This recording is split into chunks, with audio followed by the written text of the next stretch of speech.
আমার সংসারে যেন সবসময় একটা পজিটিভিটি ভাইবস থাকে, নেগেটিভ এনার্জি যেন না থাকে, একটা সুখ শান্তি সমৃদ্ধি আয়ুন্নতি বৃদ্ধি, এক কথায় বলা চলে লক্ষ্মীশ্রী ভাব, সেটা যেন সবসময় থাকে।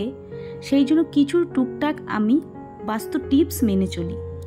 এতে করে কিন্তু সত্যি আমি খুব উপকৃত হয়েছি, আর আমার মতে তোমরাও করতে পারো, তাতে ফলও পাবে ভালো। আর আমরা বাড়ির মেয়ে বউরা টুকটাক কিন্তু ঘরোয়া টিপস একটু করেই থাকি, ঘরের সবসময় সুখ শান্তির জন্য, আয়ুন্নতি বৃদ্ধির জন্য, লক্ষ্মীশ্রীর জন্য। তো আমি কি কি করি সেগুলোই তোমাদের সাথে আজকে শেয়ার করব।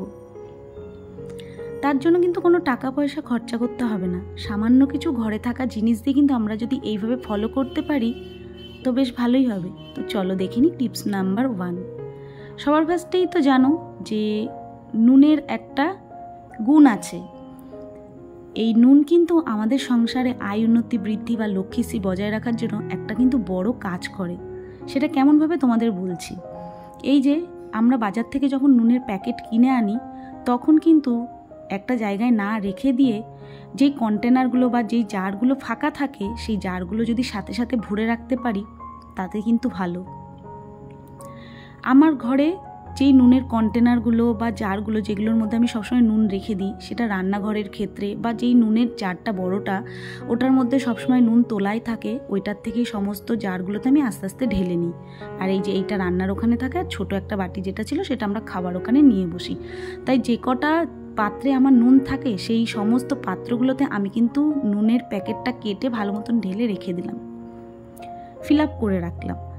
কোনো নুনের কন্টেনার বা জার কিন্তু ফাঁকা রাখতে নেই, সবসময় কিন্তু পরিপূর্ণ করে ভরে রাখতে হয়। এটা কিন্তু একটা বড় বাস্তু টিপস, তাতে সংসারের মঙ্গল হয়, ভালো হয়।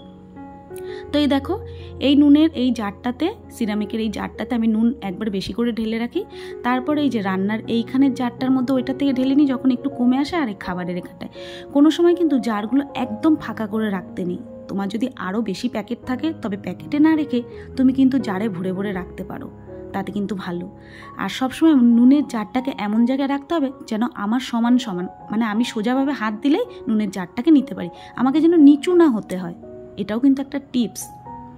আর যার যার জায়গায় নুনের জারগুলোকে কিন্তু আমি দিয়ে দিলাম, পরিপূর্ণ করে নুনের জারগুলোকে রেখে দিলাম। এতে কিন্তু লক্ষ্মীশ্রী সবসময় বজায় থাকে সংসারে, মা লক্ষ্মী কিন্তু খুশিও হয়। Tips number 2। এরপরেই চলে এসেছি ভাতের হাঁড়িতে। আমাদের প্রত্যেকের বাড়িতেই কম বেশি কিন্তু রেগুলার দুবেলা ভাত রান্নাই হয়, সকাল রাত বা দুপুর রাত বা যে কোনো একবেলা তো হয়। সেই করে আমরা যখন তখন কিন্তু ভাতের হাঁড়িটা ধুয়ে সবসময় রাখতে পারি না, আর রাত্রির করে তো ভাতের হাঁড়ি আরোই নাকি ধুতে নেই। তো সেই কারণে কি করতে হয়, ভাতের হাঁড়ি ভাত খাওয়া হয়ে গেলে কোনো সময় কিন্তু হাঁড়ি ফাঁকা রেখে দিতে নেই, তার মধ্যে 4-5টা ভাত রেখে এরকমভাবে একটু জল দিয়ে রাখতে হয়। তুমি সামান্য একটু জল দিয়েই রাখো, কিন্তু কোনো সময় ভাতের হাঁড়ি ফাঁকা রাখতে নেই। এই টিপসটা কিন্তু একটা গুরুত্বপূর্ণ টিপস। এতে কিন্তু ভাতের হাঁড়ি যদি ফাঁকা থাকে মা লক্ষ্মী কিন্তু অসন্তুষ্ট হয়। আর জানোই তো রান্নাঘরটা কিন্তু আমাদের মা অন্নপূর্ণা আর মা লক্ষ্মীর বিরাজ, তাই সবসময় উচিত এই সমস্ত টিপসগুলো মেনে চলা। তাই আমি একটু জল দিয়ে ঢেকে রেখে দিলাম। Tips number 3। এবার চলে এসেছি সবথেকে একটা বড় যন্ত্র, সময়। এই যে আমাদের প্রত্যেকের ঘরেই কিন্তু ঘড়ি থাকে, তো কম বেশি সবার বাড়িতেই কিন্তু ঘড়ি কখনো কখনো ব্যাটারি শেষ হওয়ার কারণে ঘড়ি বন্ধ হয়ে যায়। তাই বলছি কোনো সময় কিন্তু বন্ধ ঘড়ি ঘরে রাখতে নেই, বা ভাঙা জিনিস, ভাঙা আয়না, ভাঙা ঘড়িও কিন্তু রাখতে নেই। সেগুলো ঘরের বাইরে, বাড়ির বাইরে ফেলে আসতে হয়।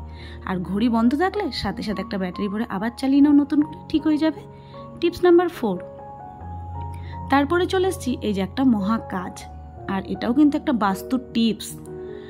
ঘরে কোনো সময় মাকড়সার জাল বা ঝুল এগুলো পড়তে দিতে নেই, তাতে কিন্তু সংসারে একটা নেগেটিভিটি কাজ করে, পজিটিভিটি কিন্তু আস্তে আস্তে নষ্ট হতে থাকে।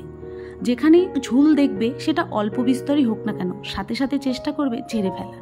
ঘরে হোক বা জানালা দরজাতেই হোক, বাড়ির ভেতরে হোক বা বাড়ির বাইরে, বলতে মানে আমাদের বাড়ির বাইরে যেই বাইরে আমাদের সানসেট থাকে, আরও যা যা জানালার ডিজাইন থাকে, সেই সমস্ত কিছুতেও যদি ঝুল পড়ে সাথে সাথে কিন্তু চোখে পড়লে ঝেড়ে ফেলা উচিত। আর আমি চেষ্টা করি সামান্য একটু ঝুল দেখলেই তাতে ঝেড়ে ফেলে দেওয়া। প্রত্যেক সপ্তাহে একদিন করে কিন্তু আমি ঝুল ঝাড়ি, একটুও কিন্তু ঝুল সেরকমভাবে আমি পড়তে দিই না। পড়তে না পড়তেই কিন্তু আমি ঝেড়ে ফেলি। মাকড়সার জাল পড়া নাকি ভালো না, তাতে করে সংসারের অমঙ্গল হয়। আমি যেটুকু জানি আর আমি যেইটুকুভাবে মেনে চলি তাতে ভালো আছি, সেগুলোই তোমাদের সাথে শেয়ার করছি। এটা করে কিন্তু আমি খুব যে খারাপ আছি তা না, বরঞ্চ ভালোই আছি। আর এগুলো করতে আমার তো কোনো টাকা পয়সা লাগছে না। এতে যদি আমার সংসারের সুখ শান্তি সমৃদ্ধি আয়োন্নতি বৃদ্ধি হয়, মা লক্ষ্মী বিরাজ করে, তাহলে কে না চাই বলো তো? আমরা ঘরের বউরা মেয়েরাই কিন্তু এই সমস্ত জিনিসগুলো খেয়াল করি আর এই কাজগুলো করতে পারি নিখুঁতভাবে সুন্দরভাবে, যাতে আমাদের সংসারটা সবসময় লক্ষ্মী বিরাজ করে।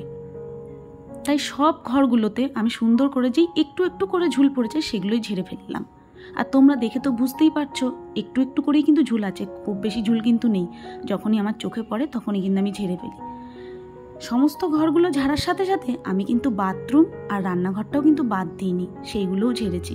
এই যে এখন রান্নাঘরে চলে এসেছি, রান্না করার আগেই ঘরের ঝুলগুলো ফেলে দিচ্ছি, একটু একটু ঝুল, সেগুলো ফেলে ভালো করে ঘরটা ঝাড় দিয়ে একবার মুছে নেব, তারপরে রান্নাটা বসাবো। আর এই দেখো ঝুলগুলো সুন্দর করে ঝেড়ে নিচ্ছি। আর এই যে কাচের এই জানালাগুলোতেও কিন্তু ঝুল পড়ে, সামান্য বিস্তর ধুলো থাকেই, মাকড়সার জাল থাকে, সেগুলো এরকম করে একটু নাড়া দিলেই পড়ে যায়, বেশি থাকে না। সেই করে কিন্তু ঘরবাড়ি কিন্তু আমার পরিষ্কার। আর রান্নাঘরে ওরকম দেখলে কালো কালো ভাববে ঝুল, না, ওগুলো যেহেতু আমার রান্নাঘরে চিমনি নেই, ওই তেল কাস্টেটাও যখন কোনো কিছু ফোড়ন দিই উঠে যায় তো হাওয়াতে, সেটা এরকম লেগে আছে।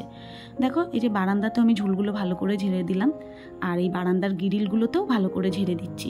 আর প্রত্যেক দিন তো আমি বিছানা গোছানোর সময় আমার জানালা যখন পাল্লাগুলো খুলি গ্রিলগুলো ঝাঁটা দিয়ে বাড়ি মেরে দিই। শুধু হ্যাঁ, দিনক্ষণ থেকে ঝুল ঝাড়তে হবে, সেটা শনি মঙ্গল বৃহস্পতিবার বা অমাবস্যা পূর্ণিমা, এই কয়দিন একাদশী ঝুল ঝাড়া যাবে না। সেই কয়দিন বাদ দিয়ে তোমরা সোমবার বুধবার শুক্রবার এইগুলোতে ঝাড়তেই পারো, রবিবার। আমি কিন্তু আমার ছেলের জন্মবারে ঝাড়ি না, বাচ্চার জন্মবারটাও দেখতে হয়। Tips number 5। এবার চলে এসছি আমাদের মা লক্ষ্মীর কাছে, মানে আমাদের অন্নদাতা মা লক্ষ্মী অন্নপূর্ণা এদের কাছেই। তো এই যে চাল মেপে নিচ্ছি, আর এই ড্রামটাতে চাল থাকে, বড় ড্রামটাতে। তো বড় ড্রামটার থেকে চাল হাঁড়িতে নিয়ে নিলাম, ভাত রান্নার জন্য নিয়ে যাব। তার হাঁড়ির থেকে 3 মুষ্টি চাল নমস্কার করে আমি এই কৌটোটার মধ্যে রেগুলার তুলে রাখি।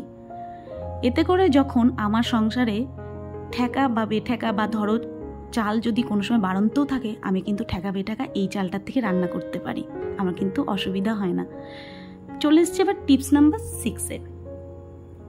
তো এইবার চলে এসছি এই যে বাড়িতে কিন্তু আমাদের কম বেশি সবারই এখন ইনডোর প্ল্যান্ট থাকে, আর এই মানি প্ল্যান্ট বিশেষ করে সবার বাড়িতেই আছে। তো মানি প্ল্যান্ট কিন্তু খুব গুরুত্বপূর্ণ একটা গাছ, এর কিন্তু কোনোভাবেই অবহেলা করা যায় না। একটু যত্ন করলে কিন্তু এ খুব সুন্দর ফলস্বরূপ কাজ করে। আর এই দেখো আমি এই মানি প্ল্যান্টটা একদম ছোট্ট এনেছিলাম, তো এত সুন্দর গ্রো করেছে, আর এর যত্নও কিন্তু করতে হয়। আর এই যে মানি প্ল্যান্টের ডগাগুলো কেটে কেটে আমি না এরকম করে লাগিয়েছিলাম, দেখে আর একটা গাছও পাশের টবটাই হয়েছে। আর মানি প্ল্যান্ট গাছ যখন বড় হবে তখন কিন্তু কোনো সময় যদি নিচের দিকে ঝুলে থাকে, তবে তাকে উপরের দিকে তুলে দিতে হবে, নিচের দিকে ঝুলতে দেওয়া যাবে না। তাতে নাকি আমাদের অর্থ অপচয় হয়। উপরের দিকে তুলে দিলে অর্থ কিন্তু আমাদের থাকে, উন্নতিও হয়, সংসারের মঙ্গল হয়, ভালো হয়। আর আমি কিন্তু মানি প্ল্যান্ট জায়গায় জায়গায় এরকম রেখে দিই, যেমন দেখলে বাইরে আছে, সেরকম আমার বেডরুমেও একটা ছোট মানি প্ল্যান্ট আমি এই জারটার মধ্যে রেখেছি। তবে অনেকেই রান্নাঘরে বা বাথরুমে রাখে, বিশেষ করে রান্নাঘরে রাখলেও ঠিক আছে, কিন্তু দিক বিশেষ রাখতে হয়। বাথরুমে তো একদমই মানি প্ল্যান্ট রাখা উচিতই না। অনেকেই জানে না, রাখে হয়তো শোর জন্য, কিন্তু বলছি একদমই রাখা উচিত না। এবার চলে এসেছি টিপস নাম্বার 7-এ। তো টিপস নাম্বার 7টা একটু অন্যরকম। টিপস নাম্বার 7-এ রয়েছে এই যে একটা লাফিং বুদ্ধা। ছোট হোক বড় হোক, মাটির হোক পাথরের হোক বা কাগজের হোক, ফটো হোক, যেরকমই হোক, একটা করে লাফিং বুদ্ধা আমাদের প্রত্যেকের ঘরে কিন্তু রাখা উচিত। লাফিং বুদ্ধা ঘরে থাকলে ঘরে সবসময় হাসি খুশি থাকে, ভালো থাকে। তারপরে চলে এসেছি টিপস নাম্বার 8-এ। আমরা প্রত্যেকেই কম বেশি সবাই কিন্তু জল অপচয় করে থাকি, সেটা রান্নাঘরের সিঙ্কে হোক, বেসিংয়ে হোক, বাইরের ট্যাপ কলে হোক কি বাথরুমের কলে। অনেক সময় খেয়ালও করি না, হয়তো কলটা আটকাতে গিয়ে সামান্য একটু করে ফোঁটা ফোঁটা জল পড়তেই থাকে, কিন্তু এটা কিন্তু একদম উচিত নয়।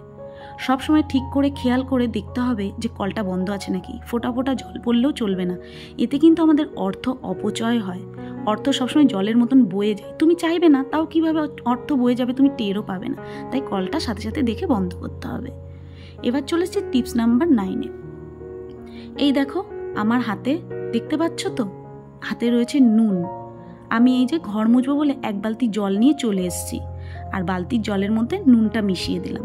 এখানে কিন্তু আমি এমনি নুনই নিয়েছি, যে এই নুনটা আমরা খাই, তবে এখানে কিন্তু সন্দক লবণটা নিলেও বেশ ভালো কাজ হয়। এই নুন দিয়ে ঘর মোছা কিন্তু খুব ভালো, তাতে কিন্তু অর্থ আমাদের বাড়িতে কিন্তু সবসময়ের জন্য থেকে যায় আর বিরাজ করে। মা লক্ষ্মীও কিন্তু খুব খুশি হয়। আমি তাই ভালো করে সপ্তাহে 1 থেকে 2 দিন নুন দিয়ে ঘরটা মুছে নিই। আর বৃহস্পতিবার রবিবার কিন্তু নুন দিয়ে ঘরটা মোছা যাবে না। তো ঘর মোছার পরে এই নুন জলটা কিন্তু বাথরুমে ফেলতে হবে না, বাড়ির একটা কোণার দিকে মানে ড্রেনে ফেলে দিতে হবে, যেখানে পা পড়বে না সেইখানে। তো ভালো করে নুন দেওয়া জলটা দিয়ে ঘরটা আমি সুন্দর করে মুছে নিলাম। এতে কিন্তু মা লক্ষ্মী বিরাজ করে সংসারে। এবার চলে এসেছি টিপস নাম্বার 10। তো সবাই কিন্তু আমরা জানি কম বেশি কর্পূরের গুণফল।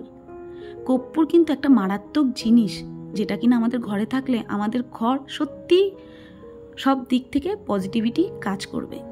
তাই এই যে প্রত্যেক দিন যদি পারো তো খুব ভালো, না পারলে শনি মঙ্গল বৃহস্পতি এই 2টো কর্পূরের এরকম করে ট্যাবলেট নিয়ে আমি কিন্তু সন্ধ্যা দেখাই বা ঘরেও দুপুরবেলায় পুজো দেওয়ার সময় এরকম করে ঘোরাই, বিশেষ করে শনি মঙ্গলবার।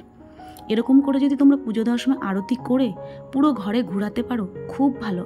কর্পূরের অনেক গুণ, নেগেটিভিটি কাটায়, পজিটিভিটি আনে। তো এবার চলে এসেছি টিপস নাম্বার 11।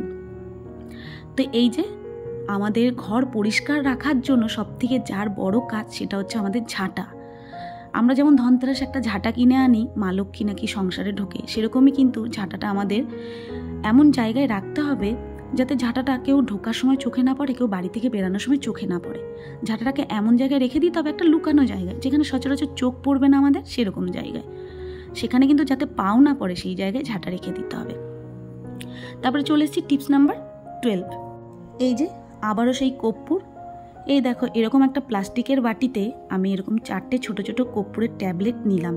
তোমরা কিন্তু কর্পূর যেমন ঘরে ঘোরাতে পারো, অনেকে যদি ঘোরানোর সময়টুকু না পাও ঘরে এরকম জ্বালিয়ে, তবে জ্বালিয়ে ঘোরালে বেশি ভালো হয়।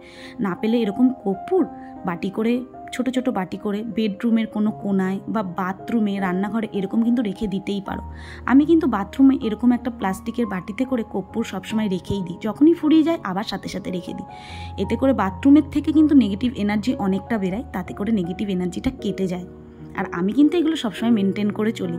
তোমার বাথরুম যেরকমই হোক না কেন, তুমি এই জিনিসগুলো করে দেখো, বাথরুমে কোনো পোকা মাকড়ের উপদ্রবও কিন্তু হয় না। তারপরে দেখো এই যে ঘরেও আমি কিন্তু সবসময় একটা করে কর্পূর রেখে দিই। এই যে ছোট প্লাস্টিকের এই প্রদীপটা, এটা এখন কোনো কাজের না, ওই ধনতেরাসের সময় ছিল, এটাতে লাইট জ্বলতে, জল দিলে নষ্ট হয়ে যাওয়ার পর থেকে আমি একটা বুদ্ধি খাটিয়েছি, এর মধ্যে এক টুকরো করে কর্পূর এরকমভাবে আমি রেখে দিই এই সুইচ বোর্ডটার উপরে। তাতে করে ঘরে একটা সুন্দর ফ্রেগনেন্সও বেরায়, সুন্দর গন্ধ বেরায়, নেগেটিভ এনার্জি দূর হয়, পজিটিভিটি কাজ করে, আর পোকামাকড়ের উপদ্রবও থাকে না। কর্পূরের কিন্তু অনেক গুণ। কর্পূরটা কিন্তু জ্বালালেও কাজ হয়, এরমভাবে রাখলেও কাজ হয়। এবার চলে এসেছি টিপস নাম্বার 13-এ। এই যে বাথরুমের দরজা। বাথরুমের দরজা কিন্তু অনেকের বাড়িতেই সবসময় খোলা থাকে হা করে, সেটা আমার বাড়িতেও আগে থাকতো। তবে আমি কিন্তু সবসময় বাথরুমের দরজা এখন দিয়েই রাখি, খোলা রাখি না। তাতে করে নাকি নেগেটিভ এনার্জি বাথরুম থেকে বেরায় বেশি, সংসারের জন্য অমঙ্গল, তাই দিয়েই রাখি। তারপরে চলে এসেছি টিপস নাম্বার 14। কম বেশি অনেকেরই শখ থাকে বাড়িতে কিছু পোষার। অনেকে কুকুর, অনেকে বিড়াল, অনেকে পাখি পুষতে ভালোবাসে। তবে মাছের কিন্তু একটা গুণাগুণ আছে, কি জানো তো? বাড়িতে মাছ পোষা কিন্তু খুব ভালো। তোমার ওপর দিয়ে যদি কোনো ফাড়া থাকে, কোনো ক্ষতি হওয়ার থাকে, তবে বাড়িতে যদি মাছ পোষো, মাছেদের ওপর দিয়ে কিন্তু সেই ফাড়াটা, সেই ক্ষতিটা কেটে যায়। অনেকেই কিন্তু এটা জানে না, আবার অনেকেই কিন্তু জানে। আমি মাছ পুষতে ভীষণ ভালোবাসি। সমস্ত কিছু পশু পাখি যাই বলো সবই ভালোবাসি, তবে মাছ কিন্তু সবথেকে বেশি পছন্দের জিনিস আমার। আর সত্যিই তাই, আমি অনেকবার এরকম ফলও পেয়েছি যে কোনো ক্ষতি আমাদের হওয়ার ওপরে, কোনো মাছের ওপরে হয়, সেই মাছটাই সত্যি আমাদের ওপর ফাড়াটা আসার আগে ওই কাটিয়ে দেয়, সেই ফাড়াটা ওরা নিজেদের ওপর নিয়ে নেয়। বাড়িতে মাছ পোষা কিন্তু খুব ভালো। ছোট বড় অ্যাকোরিয়ামে তোমরা একটা দুটো মাছ কিন্তু বাড়িতে পুষতেই পারো, তাতে কিন্তু কোনো ক্ষতি নেই, বরঞ্চ ভালো। তোমাদের কোনো ক্ষয়ক্ষতি হওয়ার আগে ওরা ওদের ওপর দিয়েই ক্ষতিটা নিয়ে নেবে, তোমার কোনো ক্ষতি হতেই দেবে না। এবার চলে এসেছি টিপস নাম্বার 15। তো সমস্ত কিছু তো বললাম, টিপস নাম্বার 15 দেখো, এই যে সবটা শেষের টিপসটা, সেটা হচ্ছে আমাদের বাড়িতে কম বেশি সবারই কিন্তু ছোটোখাটো কিছু ফুল গাছ থাকে। তো পুজো দেওয়ার পরে যদি কোনো ফুল বেঁচে যায়, যেগুলো পুজোর কাজে আর লাগেনি বা গাছে অনেক ফুল ফুটেছে, সেই ফুল দিয়ে কিন্তু তোমরা এরকম ঘরের মধ্যে একটা কাচের বাটিতে জল দিয়ে কিছুটা এরকম সাজাতে পারো। এতে ঘরটা দেখতেও সুন্দর লাগে আর ঘরে কিন্তু একটা পজিটিভিটিও কাজ করে। ফুল দিয়ে সাজালে ঘরটা বেশ গন্ধটাও সুন্দর বেরায়। আর ফুল দিয়ে সাজাতে তো আমি খুব বেশি ভালোবাসি, সেই যেরকমই ফুল হোক না কেন আমি কিন্তু সমস্ত রকম ফুল দিয়ে চেষ্টা করি বেশি ফুল থাকলে গাছে একটু সাজাই। এরকম জায়গায় জায়গায় বাটি বাটি করে ছোট ছোট করে ফুল দিয়ে সাজিয়ে রাখতে ভালোই হয় আর ঘরে একটা পজিটিভ কাজ করে। এই টিপসগুলো যেগুলো আমি তোমাদের আজকে বললাম, তোমরা একটু প্লিজ বাড়িতে মেনটেন করে দেখো। এতে তো কোনো খরচা হয় না, টাকা পয়সাও লাগে না। একটু বাড়িতে মেনটেন করে দেখো, রেগুলারিটি মেনটেন করো, তবে তোমরাই এর ফলাফল খুব ভালো মতন পেয়ে যাবে। আমাকে আর বলতে হবে না, তোমরা নিজেরাই সেটা ফিল করতে পারবে। ঘরে সবসময়, সংসারে সবসময় লক্ষ্মীশ্রী ভাব, ঘরে পজিটিভ ভাইবস, নেগেটিভ এনার্জি নেই। রোগ ভোগ মানুষ মাত্রই থাকবে, কম বেশি তো থাকবে, একদম তো আর নিরূপণ হবে না। তবে আমার আজকের এই ভিডিওটা তোমাদের কেমন লাগে আমাকে কিন্তু অবশ্যই কমেন্ট করে জানিও। আর তোমরা যদি এর ফলাফল পেতে চাও, এই টিপসগুলো বাড়িতে অ্যাপ্লাই করতে পারো। তো আজকের মতন চলো টাটা, আসবো নেক্সট ভিডিও নিয়ে।